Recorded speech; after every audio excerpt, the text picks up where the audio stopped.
कांग्रेस नेता पवन खेरा ने चुनाव आयोग और बीजेपी पर गंभीर सवाल उठाए हैं।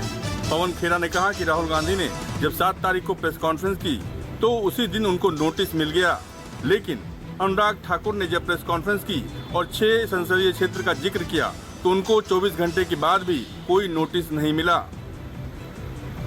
कांग्रेस की तरफ से वोट चोरी को लेकर चुनाव आयोग पर पिछले कई दिनों से आरोप लगाए जा रहे हैं। इन आरोपों पर चुनाव आयोग चुप्पी साधे है, तो वहीं लगातार बीजेपी कांग्रेस पर पलटवार करती नजर आ रही है। इस बीच कांग्रेस प्रवक्ता पवन खेरा ने साल 2024 के लोकसभा चुनाव को लेकर चुनाव आयोग से सवाल किया है कि जब इतनी गड़बड़ियां सामने आई हैं तो हम चुनाव आयोग से पूछते हैं कि क्या 2024 के चुनाव रद्द करेंगे क्या।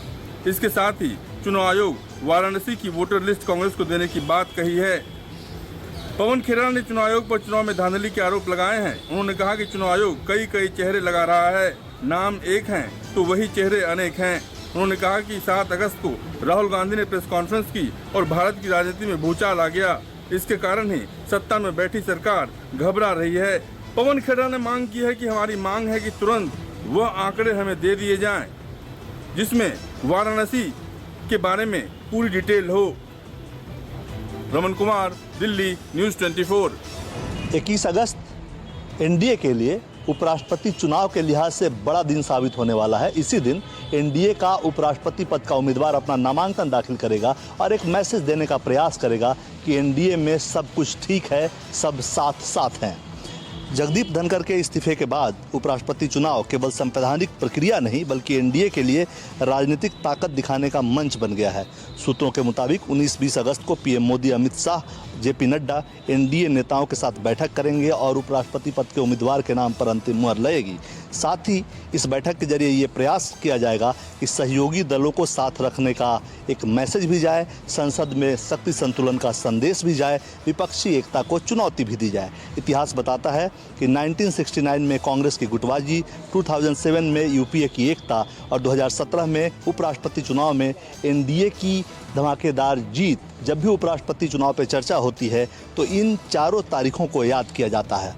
उपराष्ट्रपति चुनाव हमेशा राजनीति का इम्तहान रहा है। ऐसे में एनडीए इस बार के उपराष्ट्रपति चुनाव को एकता का संदेश देने के साथ विपक्ष के सामने मजबूत चुनौती पेश करने के मौके के रूप में भी देख रहा है।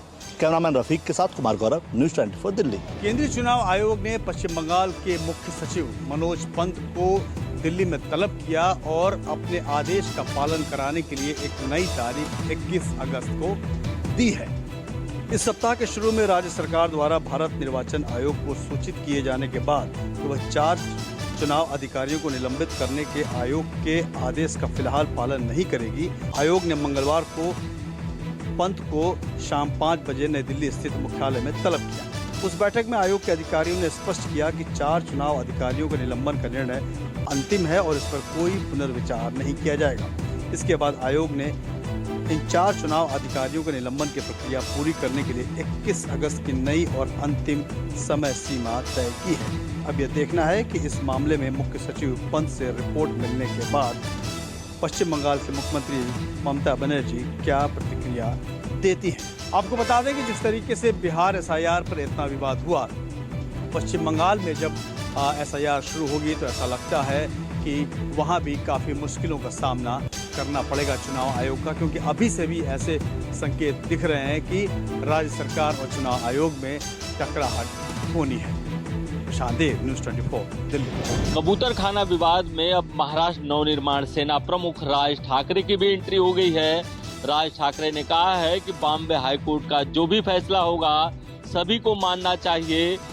जैन मुनि को भी बॉम्बे हाईकोर्ट का फैसला देखना चाहिए। किसी भी मंत्री को इस मामले में मोर्चे में शामिल नहीं होना चाहिए। इतना ही नहीं, राज ठाकरे ने मांसबंदी पर भी सवाल उठाया है। उन्होंने कहा है कि कौन क्या खाएगा ये कोई कमिश्नर तय नहीं करेगा। कबूतर खाने विवाद को लेकर कल बॉम्बे हाईकोर्ट में लंबी सुनवाई चली। सुनवाई के दौरान कोर्ट ने कहा कि बीएमसी अगर दाना डालने की परमिशन देती है तो सभी पक्षों से बात करे और सभी पक्षों से बात करने के बाद ही वो परमिशन दे सकती है, वो भी किसी लिमिटेड समय के लिए। इतना ही नहीं, बॉम्बे हाईकोर्ट ने ये भी कहा कि कबूतरों की वजह से इंसानों के ऊपर क्या कोई प्रभाव पड़ रहा है, क्या कोई दुष्प्रभाव पड़ रहा है, इसकी जांच के लिए 12 सदस्यीय कमेटी गठित की गई है। इसकी पहली बैठक के 1 महीने के अंदर बॉम्बे हाई कोर्ट में रिपोर्ट जमा करनी होगी कि कबूतरों की वजह से क्या कोई बीमारी फैलती है, कि इंसानों को कोई नुकसान होता है या नहीं होता है। इस विवाद में कल मराठी एकीकरण समिति के लोगों ने कल मोर्चा निकाला था। इसके पहले जैन समाज ने मोर्चा निकाला था और कहीं न कहीं ये जो विवाद है कबूतर को दाना डालने का, ये लगातार महाराष्ट्र में बढ़ता जा रहा है, क्योंकि मुंबई में ही 51 कबूतर खाने हैं। कैमरा अंचल के साथ इंद्रजीत सिंह, न्यूज़ 24, मुंबई। राजस्थान के मुख्यमंत्री भजनलाल शर्मा आज पाकिस्तान से सटे हिंदुस्तान की अंतर्राष्ट्रीय सीमा पर थे। बीकानेर में उन्होंने बीएसएफ के जवानों के साथ बातचीत की, संवाद किया और अपनी सरकार की ओर से सरहद की सुरक्षा में डटे बीएसएफ सहित तमाम सुरक्षा से जुड़े फौज को इस बात का भरोसा दिलाने की कोशिश की कि सरकार उनके साथ हमेशा खड़ी है, उनके लिए हर तरह की सुविधा अपनी ओर से मुहैया कराने के लिए तैयार है। दरअसल इस बार राजस्थान सरकार 15 अगस्त का राज्य स्तरीय कार्यक्रम जयपुर की बजाय जोधपुर में आयोजित कर रही है और उसी को लेकर भजनलाल शर्मा आज सरहदी बीकानेर के इलाके में थे। यहाँ पर बीएसएफ के एक पोस्ट में गए। उन्होंने बीएसएफ के तमाम जवानों से जिस परिस्थितियों में वे काम करते हैं उसे जानने की कोशिश की, समझने की कोशिश की। साथ ही मेक इन इंडिया से के जो उपकरण, हथियार उन्हें प्रोवाइड किए गए हैं उनके बारे में भी जानकारी लेने की उन्होंने कोशिश की। मुख्यमंत्री भजनलाल शर्मा की ओर से आज तिरंगा यात्रा भी बीकानेर और जोधपुर में निकाला गया है। कैमरामैन विक्रम सिंह भाटी के साथ श्रीवत्सन, जयपुर, न्यूज़ 24। विभाजन विभीषिका दिवस मात्र एक तारीख नहीं है, बल्कि ये एक त्रासदी है। कांग्रेस ने तुष्टीकरण के लिए देश का बंटवारा कराया था। सीएम योगी ने कहा, सनातन भारत को पीड़ा दी। 1947 में भारत से पाकिस्तान के अलग होने को कांग्रेस के तुष्टीकरण का काला अध्याय बताया। आज 14 अगस्त 1947 की विभाजन विभीषिका को याद करते हुए पूरे देश शोकाकुल है। प्रधानमंत्री नरेंद्र मोदी ने 2021 में इस दिन के स्मृति दिवस को घोषित कर दिया, इतिहास को जीवंत किया। इसके साथ ही स्वतंत्रता के लिए क्रांतिकारियों को फांसी के फंदे के गले को लगाया, लेकिन कांग्रेस ने सत्ता की लालच में देश का बंटवारा कराया। पश्चिमी पाकिस्तान के लाहौर, कराची, रावलपिंडी, मुल्तान जैसे क्षेत्रों को हिंदू, सिख और बौद्ध विहीन बनाने का अभियान कांग्रेस की नीति का नतीजा था। हिंसा में 15 से 20 लाख लोगों की जान गई और करोड़ों विस्थापित हो गए। वहीं सीएम योगी आदित्यनाथ ने आगे कहा कि प्रधानमंत्री जी ने सीए के जरिए शरणार्थियों को नागरिकता और पुनर्वास का अधिकार दिया। जम्मू कश्मीर में पहली बार और अन्य क्षेत्रों में भी शरणार्थियों को नागरिकता मिली। वो देश के विकास में योगदान दे रहे हैं। कैमरा पर्सन मिट्टू सिंह के साथ मनोज पांडे, लखनऊ, न्यूज़ 24। उत्तर प्रदेश विधानसभा में आज एक नया इतिहास रचा गया। मानसून सत्र के दौरान विजन डॉक्यूमेंट पर चर्चा करते हुए सदन को 24 घंटे से ज्यादा वक्त तक लगातार चलाया गया। उत्तर प्रदेश विधानसभा के मानसून सत्र के दौरान एक नया इतिहास रचा गया। सदन को 24 घंटे से ज्यादा वक्त तक लगातार चलाकर ये कीर्तिमान स्थापित किया गया। 4 दिन के विधानसभा सत्र का आज अंतिम दिन था। कल सुबह 11 बजे से शुरू हुई कार्रवाई आज दोपहर बाद तक जारी रही। इस दौरान योगी सरकार ने उत्तर प्रदेश के विकास कार्यों को लेकर अगले 25 सालों का विजन डॉक्यूमेंट पेश किया। इस दौरान सत्ता पक्ष और विपक्ष में हल्की फुल्की नोकझोंक भी हुई। मुख्यमंत्री योगी आदित्यनाथ ने सदन में समाजवादी पार्टी को घेरा और पीडीए की परिभाषा समझाई। उन्होंने समाजवादी पार्टी के पीडीए को परिवार डेवलपमेंट अथॉरिटी बताया। शिवपाल सिंह यादव से मजाक किया और कहा कि भतीजे ने चाचा को गच्चा दे दिया। वहीं समाजवादी पार्टी ने भी सरकार को ये कहते हुए घेरा कि पहले वर्तमान को दुरुस्त कीजिए, भविष्य अपने आप सुधर जाएगा। मुख्यमंत्री ने आज सदन में अपना शायराना अंदाज भी दिखाया।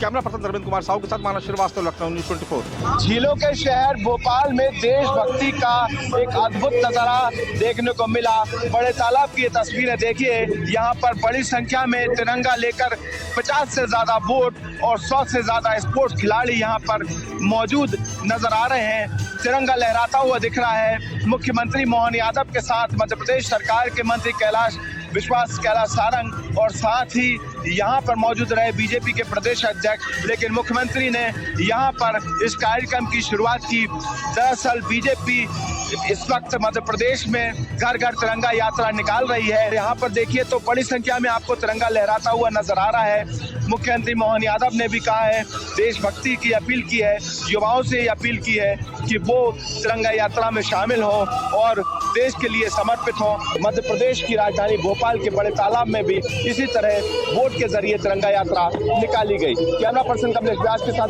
श्रीवास्तव, न्यूज़ 24, भोपाल। उप मुख्यमंत्री एकनाथ शिंदे महाराष्ट्र के मुख्यमंत्री देवेंद्र फडणवीस से फिलहाल नाराज चल रहे हैं। इसी सप्ताह की बात करें तो मंगलवार को राज्य सरकार की कैबिनेट की बैठक थी, लेकिन एकनाथ शिंदे इस बैठक में नहीं पहुंचे। एकनाथ शिंदे श्रीनगर में थे। कल की बात करें तो बुधवार को देर शाम मुख्यमंत्री देवेंद्र फडणवीस से स्वतंत्रता दिवस के पूर्व संध्या पर एक भोजन का आयोजन किया गया था अपने मंत्रिमंडल के सहकारी को लेकर, लेकिन उसमें भी एकनाथ शिंदे नहीं गए।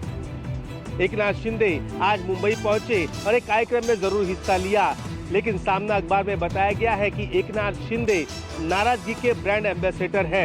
एकनाथ शिंदे जब नाराज होते हैं तो दरेगांव या अन्य जगह पर वो चले जाते हैं। इतना ही नहीं, सामना में ये भी कहा गया है कि देवेंद्र फडणवीस आए दिन एकनाथ शिंदे को झटके दिया करते हैं और इसी नाराजगी को लेकर वो दिल्ली जाते हैं और दिल्ली के आला कमान से मिलकर देवेंद्र फडणवीस के खिलाफ वो शिकायत करते रहते हैं। कैमरामैन राजेंद्र सिंह खाती के साथ विनोद जगदाले, न्यूज़ 24 मुंबई।